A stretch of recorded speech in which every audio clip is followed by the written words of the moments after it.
visų savo pašnekovų prašau pagalbos su video pavadinimu. Bus kažkas, brūkšnelis Faustė. Translytiškumo virsmas, kaip čia suformuluot gramatiškai.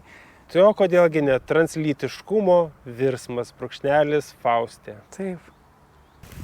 Koks jūsų vardas? Faustė. Kiek metų? 28. Iš kur esat? Anykščiai. Koks buvot vaikas? Uždaras visą laiką. Aš pati labai depresuota, sakyčiau. Kai man 6 metai buvo, tai berniukai žaisdavo su mergaitėm, aš buvau atsiskyrusi. Mokyklai mane klasiokas 1 klasė suspardė. Vėliau, kai į profesinį įstojau, aš patyriau socialinę atskirtį iš klasės auklėtojos ir, aišku, iš klasiokų, grupiokų buvo didelė socialinė atskirtis. Aš nesupratau, kas vyksta. Tai visą gyvenimą mačiau save tokią nelaimingą. Aišku, buvo žmonių tinkamų mano aplinkoje, tai išlaikiau tokią savigarbą, orumą ir vertinau save, vis dėlto buvo viduje gana visą laiką tą sunku. Koks santykis jūsų buvo su tėvais? Tėvas bandė nužudyti, vaikėsi su kirviu. Taip yra, nežinau, tai sunku yra priimti, bet tiesiog sakau taip, kaip yra. Nuo pat vaikystės aš patyriau psichologinį spaudimą ir smurtą. Paprasčiausiai, kaip tėvai barasi tarpusavį. Aš suprantu, kad mano mama bijojo palikti tėvą, taip, nes galvoja, nesusitvarkys, tai yra visiškai suprantama, tai yra normalu, bet tai stuma tiesiog į barnius, ginčus ir žmonės ima, mano tėtis tiesiog alkoholizmą linko ir paskui žmonės tiesiog ir dirbti nebegali, tai yra visiškai suprantama, bet tiesiog, sakykime, šiandien dieną atrodo viskas juokinga, kas buvo anksčiau. Kaip vaikui, nuo pat ankstyvosios vaikystės tai buvo gana žiauru. Tokie išgyvenimai, tai teko atsiriboti nuo visų berniukų, norėjau bendrauti tik tais su mergaitėm, aš tik tais su draugais atsimenu, kai susitikdavau, sakydavo, įrodyk savo vyriškumą, išgerk 200 gramų degtinės arba gausi galvą, nes, aš biologiškai, sakykime, vyras. Senai supratau, kad nuo vaikystės aš buvau moteris. Visą gyvenimą man buvo taip pakankamai, nelengva, nežinau, tai tie tėvai tikrai manęs nepalaikė. Man neiškris, kol neįsikalbėsim turbūt apie tėvas ir kirvis ir jūs, kas čia per situacija buvo. Kiek metų buvo? Kokių gal 11. 12. Tėvas anksčiau kažkokį smurtą prieš jūs naudojo, nenaudojo? Naudojo. Dažniausia tai buvo psichologinis spaudimas, visokie žodžiai, kad tu nieko nebaigsi, tu nieko nepasieksi gyvenime. Jisai vardindavo, dėl ko jisai yra nepasitenkinęs jumis? Ji nebuvo jokio vardinimo. Kada tėvam pasakėt, kad jūs jaučiatės ne kaip vyras, o ne kaip berniukas, o kaip mergaitė jaučiatės? Visai nesenai, žinokit, tik tais šiais metais, nes visą tą laiką... Aš nebendravau. Taip, aš ignoravau komunikavimą su tėvais, aš nebendravau su tėvais.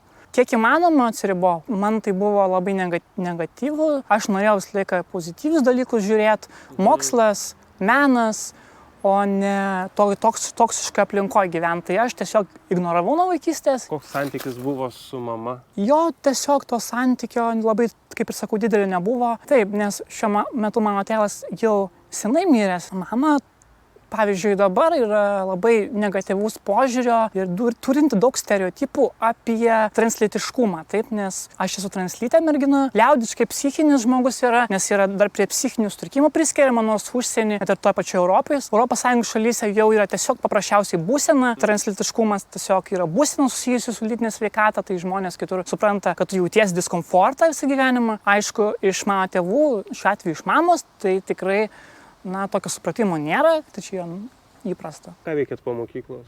Po profesinės mokyklos. Tiesiog dirbau, baigiau vyriausią specialybę. Tai dirbau, taip, Lietuvoje dirbau, ten gal 15 įmonių Lietuvoje. Airijoje gal 7 įmonės kokias. Taip, Belgijoje dirbau, Olandijoje savo įmonę turėjau, Norvegijoje dirbau, 31 įmonę per 10 metų. Kodėl tiek daug įmonių? Todėl, kad, yra socialinė skirtis jaučiama, kad problema pagrindinė, kad tu negali adaptuotis, nes darbas paprastai, aš net tuo metu negalvojau, kad apskritai esu mergaitė. Aš tikrai prisimenu daug epizodų, kai nuo pat ankstyvos vaikystės rengdavausi moterišką aprangą, slėpdavausi be abejo, nieks nematė, su mašinai po darbo su moterišką aprangą būdavau, bet vis tiek to dalyko kaip transseksualumas ir kas tai yra, nežinojau, nesupratau. Aplinka jūs matė kaip vyrą. Kodėl tiek daug darboviečių pakeistų?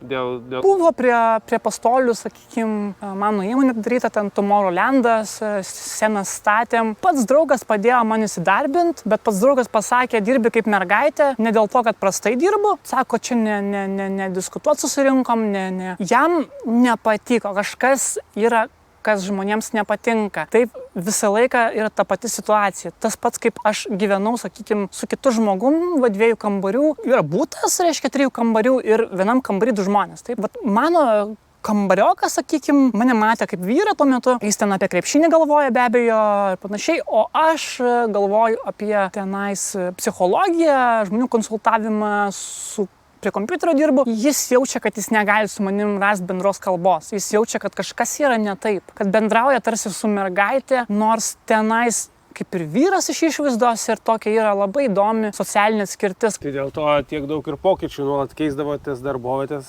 nes žmonės nežinodavo, kaip su jumis bendrauti, jūs ar... Tai jūs įsivaizduokit, pavyzdžiui, aš dirbu Airijoje 4 žvaigždučių viešbučio restorane.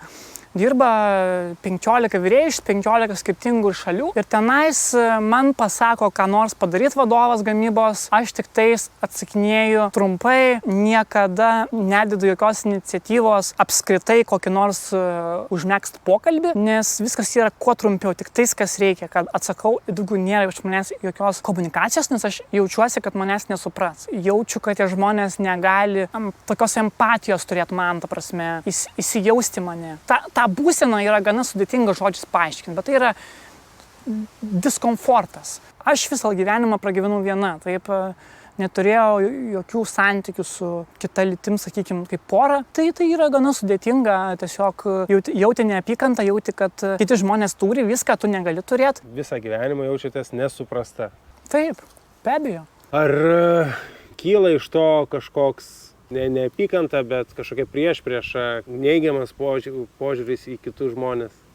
Taip, visą gyvenimą formuoja požiūrį neigiamą į žmonės, ypač dėl to, kad jie sako, tau niekada nepavyks, tu nieko nepasieksi. O kodėl žmonės taip įsivaizduoti jums sako? Jie turi stereotipų, jie nėra susipažinę. Todėl, kad jūs matydavo kaip moterišką vyrą, kaip nevyrišką vyrą. Kaip vyras, tu jautiesi, kad neturi savo identiteto, ar tu nežinai, kas esi. Tu negali žmonėm pasakyti, aš esu vyras. Iš esmės, aš taip niekada nebuvau pasakiusi, aš to nenorėjau pasakyti. Taip, tai pagrindinė problema yra tai, kad žmonės tiesiog nežino savo lyties, nežino prie ko priskirti save. Kada atėjo tas suvokimas, kad esate ne tos lyties, kurios turėjote būti? Man tiesą sakant, taip sąmoningai nesenai atėjo tik šiais metais supratimas. Aš susidūriau su tokia problema, kad man sunku, aš tiesiog nebenorėjau daugiau dirbti visai. Pajamos mano krito, skolos ten antstoliam, ten 60 000 eurų, giminėm, pažįstami net ėmė paskolas. Aš galėčiau 110 000 eurų suskaičiuoti į minusą. Aš turėjau vogti ant maisto, ant kūro, ant drabužių, nes nemačiau kitaip ką daryti. Buvo administracinių nemažai nusižengimų, bet policija pasakė, kad jeigu dar bus toks vienas atvejis, jie man jau tada bus baudžiamoji, jie galės tiesiog sulaikyti mane, tai aš to aišku daugiau nebenorėjau daryti, aš nemačiau Sovietos Europą, aš išvažiavau į Tailandą su 100 eurų. Gal aš tikėjausi, kad ten bus kažkas, ko man reikia. Įtariau hormonus, taip, nes ten hormonai estradiolis, pavyzdžiui, estrogenas, moteriškas hormonas yra prieinamas per receptą. Bet jūs jau ten skridot galvodama apie... Taip, jau aš tada įtariau, kad problema yra kaip nors susijus su moteriškumu. Aš nebuvau išsigrynusi, man niekas nesakė, aš buvau praktiškai viena visą laiką. Aš neturėjau nei vieno draugo.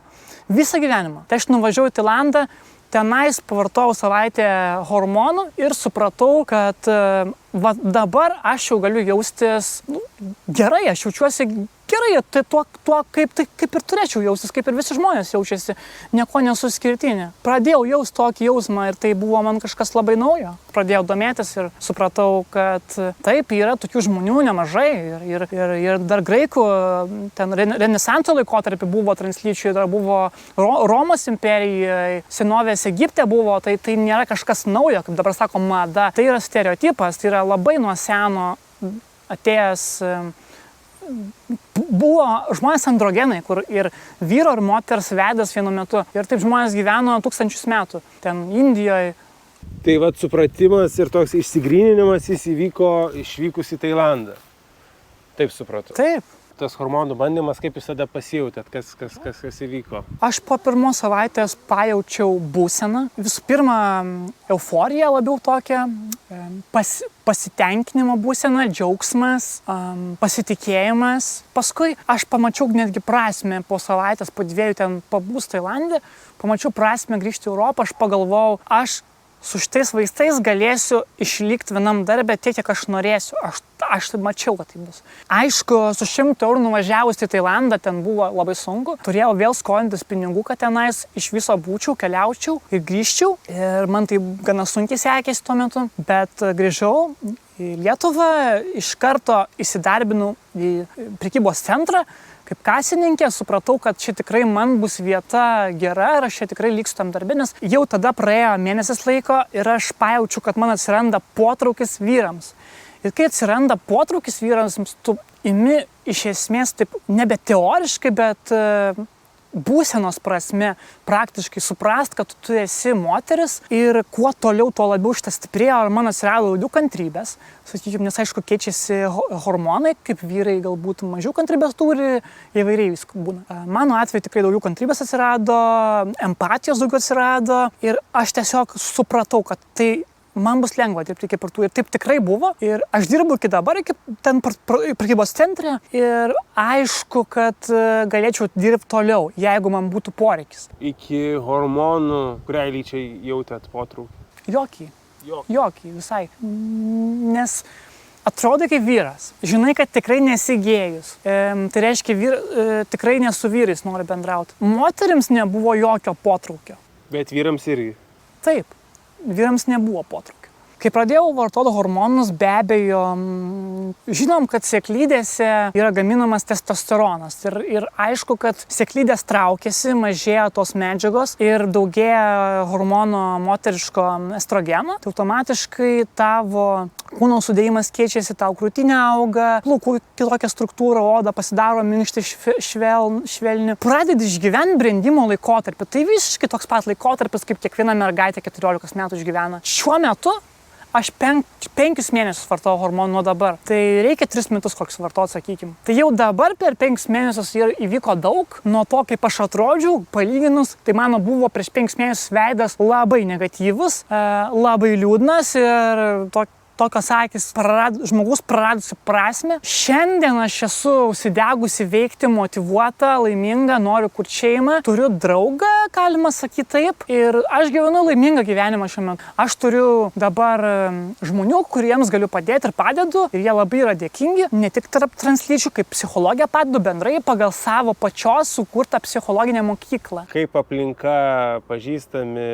draugai, šeima, kaip jie priėmė jūs ir kas vyko? Iš karto, kai grįžau, aš niekam nesakiau, niekas nematė. Paskui, kai įsidarbinau į parduotuvę, vis labiau pradėjau darytis makiažą, nes jaučiausi vis labiau moteris dėl būtent tų hormonų daromo poveikio mano organizmui. Ir jaučiau vis didesnį poreikį tiesiog puoštis, pavyzdžiui, sakykime, drabužį mano, apranga keitėsi. Kol galiausiai pasakė draugą, nes aš jau pradėjau norėti draugo. Aš parašiau grupę, ten yra LGBT bendruomenė Facebook'e, aš parašiau, gal yra žmonių, kurie norėtų susipažinti. Susipažinau su vienu žmogum, jo pats pirmas klausimas buvo, kodėl tavo Facebook'o vardas yra vyriškas, nors atrodai moteris. Aš nustebau, nieko nesakiau, sekančią dieną paklausiau, o ką tu manai, jeigu aš pasikeisčiau vardą į moterišką. Ir sako, tu turi žinot, kas tu esi. Ir aš pagalvojau, aš aišku, kad aš žinau, kad aš esu moteris. Ir nuo tada aš ėmiau save laikyti moterimi ir supratau sąmoningai, kad aš esu moteris. Aišku, pasikeitus vardą, Sekančią dieną nuėjau į darbą ir sako kolegos, tai kaip į tave kreiptis? Pagalvojau, tai nebesuksi laiką taip kaip į Faustę. Pradžiai visiems buvo kaip egzotika. Aišku, ne visi priėmė rimtai. Pradžiai ale truputį kreipėsi mane kaip į Faustę, bet paskui jie pamačiau, kad ten nebesikreipė, tiesiog vėl kreipėsi kaip į vyrą. Ir man buvo didelė depresija, tai aš tikrai tokios depresijos gyvenime niekad neturėjau, nors jaučiausi tikrai morališkai stipri, nepalaužiama, galėčiau konsultuoti pačius psichiatrus ir psichoterapeutus, bet buvo taip sunku iš tikrųjų. Ir būtent tas ne iš klientų, nors, sakykime, parduotuvė eina 1500 per dieną galbūt žmonių, iš klientų nieko, bet iš būtent vidinio tokio, tai didelis spaudimas ir žmonės tiesiog kreipiasi tave ne taip, kaip tu nori, tavęs tiesiog nepriima tokios. Man pasakė kolegė, sako, jeigu tu moteris, turi atrodyti kaip moteris, ten plaukus ir panašiai, nes atrodžiau gana vyriškai. Padarė vardo kortelę Faustė ir tada pardaviau mašiną, pardaviau visus daiktus, kiek turėjau, prisiauginau plaukus, makiažas, viską, ką turėjau, suinvestavau į grožį, išvaizdą. Tada žmonės pradėjo mane kreipti savo mergaitę, gal galite padėti,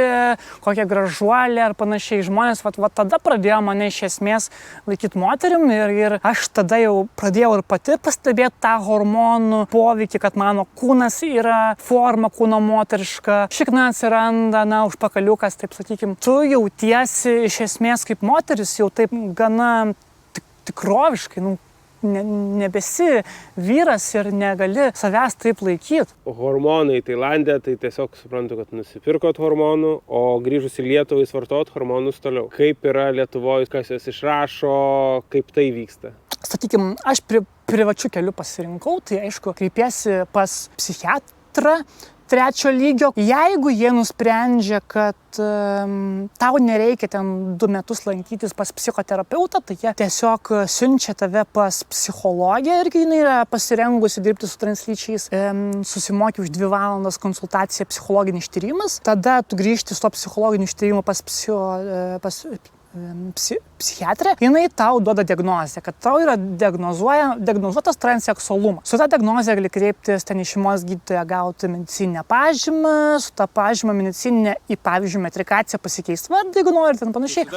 Be tos pažymos, be diagnozuoto transseksualumo, tu esi niekas. Tu negali kreiptis pas endokrinologą, kuris ten paskui su genetikais, ten panašiai, tau vertins, ar tavo organizmas toleruoja hormonus, ar gali vartoti. Psichiatras taip pat diagnozės tikrai už pinigus, kaip sako, čia tu už pinigus turbūt pasidarėjai, taip nėra taip tokie dalykų, nes prarastų licenciją, tai yra labai rimta. Užsienį, kaip sakiau, nėra sutrikimo, nėra ligos, ten užsienį yra būsena.